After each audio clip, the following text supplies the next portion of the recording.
Mon LinkedIn dit que je suis un développeur logiciel à succès gagnant 6 chiffres. Ce qu'il ne dit pas, c'est que j'écris ce code depuis ma voiture, utilisant le Wi-Fi du café parce que je ne peux pas me permettre un appartement. Le rêve américain a l'air différent depuis le siège conducteur. J'ai un abonnement à la salle de sport juste pour les douches. Chaque matin je me nettoie, mets mes vêtements décontractés techniques, et deviens le professionnel à succès que tout le monde attend. La transformation se passe dans les vestiaires, pas les appartements de luxe. Les appels vidéo avec mes parents en Inde sont les plus difficiles. J'angle l'ordinateur pour montrer les murs du café, prétendant que c'est mon appartement. Ils sont si fiers de leur fils américain réussissant. Le mensonge brûle dans ma gorge. Ma sœur m'envoie de l'argent parfois, pensant que je suis juste irresponsable avec mon gros salaire. Je suis trop fier pour lui dire la vérité, que je suis sans abri et son aide garde de l'essence dans ma voiture. Je calcule chaque charge de téléphone, quels cafés ont des prises gratuites, quelle bibliothèque reste ouverte tard, où je peux me garer en sécurité la nuit.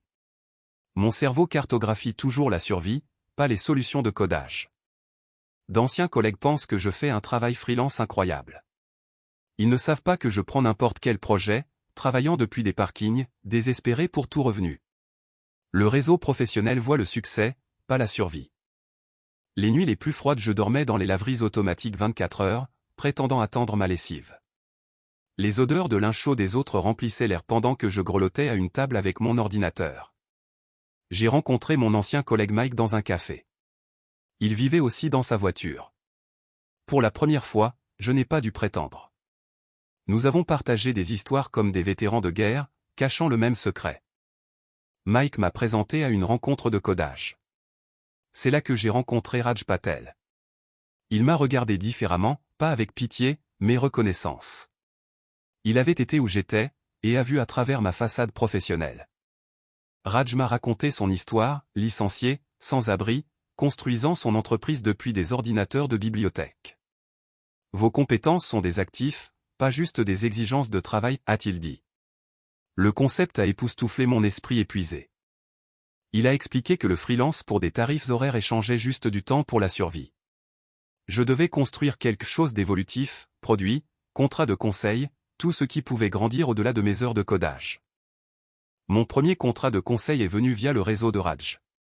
2800 € mensuels pour le travail de maintenance. Plus que mes gains freelance, et prévisible.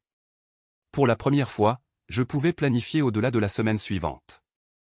J'ai créé mon premier produit numérique, une série de tutoriels de codage.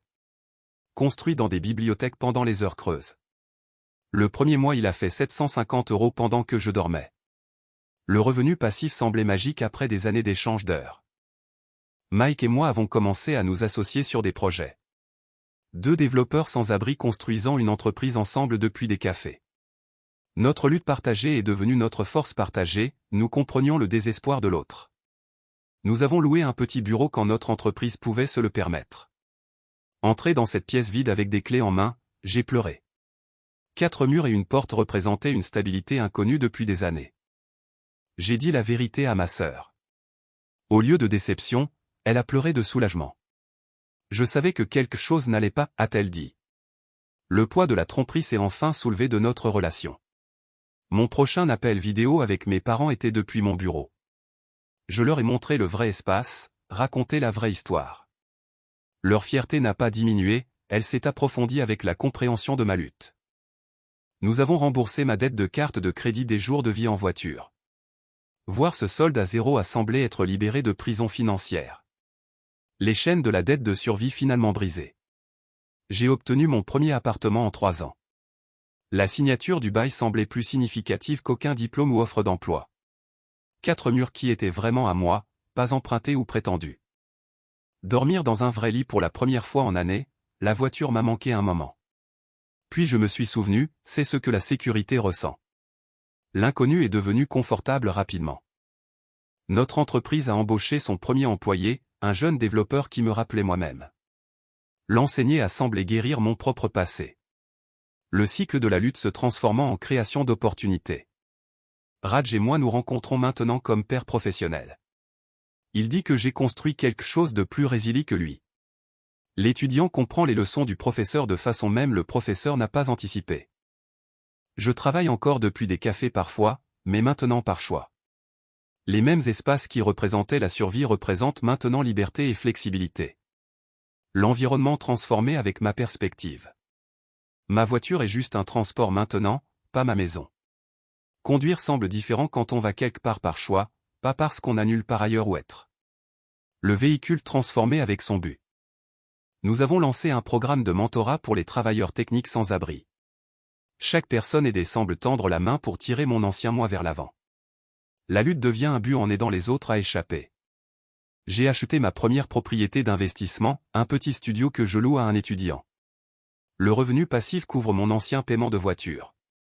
Les actifs travaillant pour moi au lieu de moi travaillant pour la survie. Mon abonnement à la salle de sport est maintenant pour la forme, pas les douches de survie.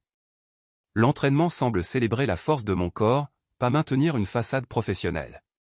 Le même espace, but transformé. Je visite encore la bibliothèque, mais maintenant pour lire par plaisir.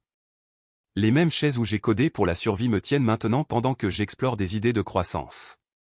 L'environnement changé avec mes circonstances. Mon profil LinkedIn est finalement véridique. Les histoires de succès sont réelles maintenant, pas de la fiction soigneusement construite. La plateforme qui tenait mes mensonges affiche maintenant mon voyage authentique. J'ai remboursé chaque euro que ma sœur m'a envoyé, avec intérêt. Le remboursement a semblé fermer un chapitre de honte et en ouvrir un de respect mutuel. Le soutien familial transformé de besoin à gratitude. Je code encore tard dans la nuit parfois, mais maintenant ce sont des projets passion, pas des contrats désespérés. Le même clavier qui tapait la survie crée maintenant l'innovation. L'outil transformé avec son utilisateur. Nous avons acheté notre premier véhicule d'entreprise, pour les livraisons d'affaires, pas pour dormir. Le van représente la croissance et le service, pas l'abri et la survie. Chaque étape professionnelle semble une victoire sur les luttes passées.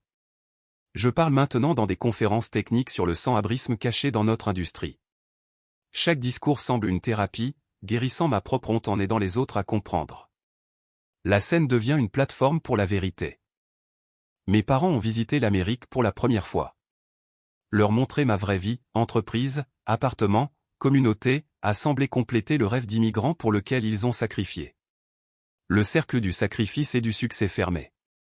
Le développeur logiciel qui vivait dans sa voiture a appris que le vrai succès n'est pas sur papier, c'est dans la paix d'esprit, les relations authentiques et construire quelque chose qui survit à la lutte. Je garde encore un kit d'urgence dans ma voiture, pas pour le sans-abrisme, mais pour toute situation inattendue. La préparation semble maintenant de la sagesse, pas un instinct de survie. La même action, signification transformée. Chaque matin quand je me réveille dans mon propre lit, je prends un moment pour apprécier la sécurité. Le simple luxe de 4 murs et un toit est devenu ma pratique de gratitude quotidienne. Maintenant quand j'entre dans ma voiture, je ne pense pas à où je dormirai. Je pense aux réunions d'affaires, aux visites familiales et à la liberté de mouvement. Le véhicule qui représentait mon fond du gouffre me porte maintenant vers des horizons illimités.